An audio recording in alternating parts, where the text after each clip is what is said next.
Assalamualaikum warahmatullahi wabarakatuh.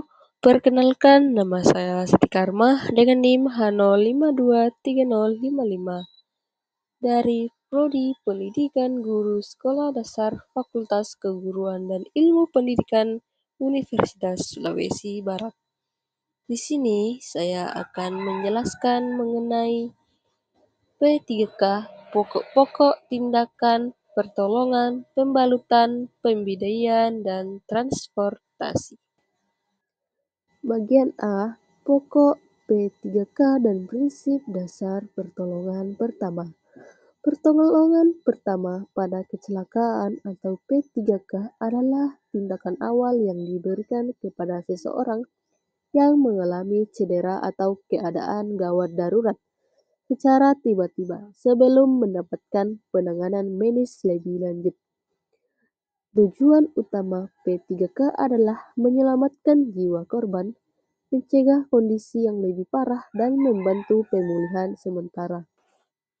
Prinsip dasar P3K dikenal dengan konsep DRSABCD, yaitu Dangers, pastikan keamanan lingkungan; Respons, cek kesadaran korban; Scene of Hurt, panggil bantuan; Airway, buka jalan napas; Breathing, periksa pernapasan; Circulation, periksa sirkulasi darah; dan Defibrillation, gunakan alat AED jika tersedia. B. Pokok-pokok tindakan pertolongan. Pokok-pokok tindakan dalam P3K dilakukan secara sistematis sesuai kondisi korban. Pertama, menilai situasi dan kondisi korban. Apakah masih sadar, bernapas, atau mengalami pendarahan? Kedua, melakukan penanganan awal sesuai prioritas, seperti menghentikan perdarahan, memastikan jalan napas terbuka, atau melakukan resusitasi jantung paru atau RJP. Ketiga, memberikan posisi yang tepat, misalnya posisi miring, aman pada korban tidak sadar, atau posisi duduk bagi korban sesak napas. Keempat, melakukan tindakan pencegahan terhadap cedera lanjutan, seperti menstabilkan tulang yang patah dengan bidai. Bagian C, pembalutan dan pembidaian. Pembalutan atau bandaging bertujuan untuk menutup luka, menghentikan pendarahan, dan melindungi luka dari infeksi. Jenis pembalut yang digunakan antara lain kasa steril, perban elastis, dan pembalut segitiga.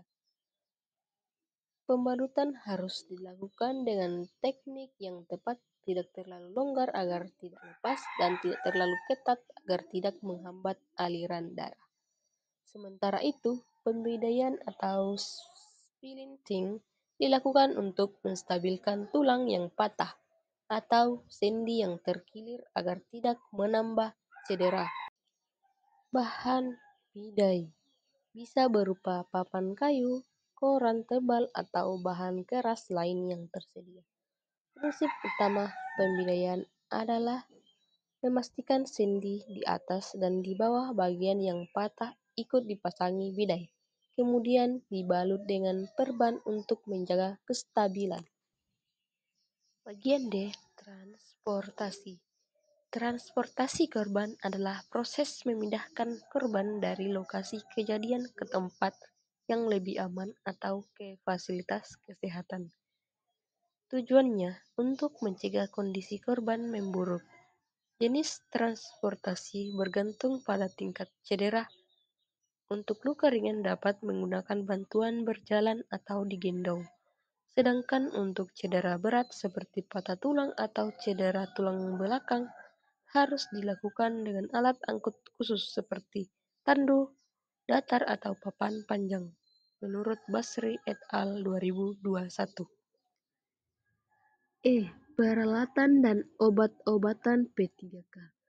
Peralatan P3K yang ideal mencakup kotak P3K berisi perlengkapan dasar, seperti kasa steril, perban, plester, sarung tangan sekali pakai, gunting, pinset, bidai kecil, masker, serta antiseptik seperti povidone dan iodin.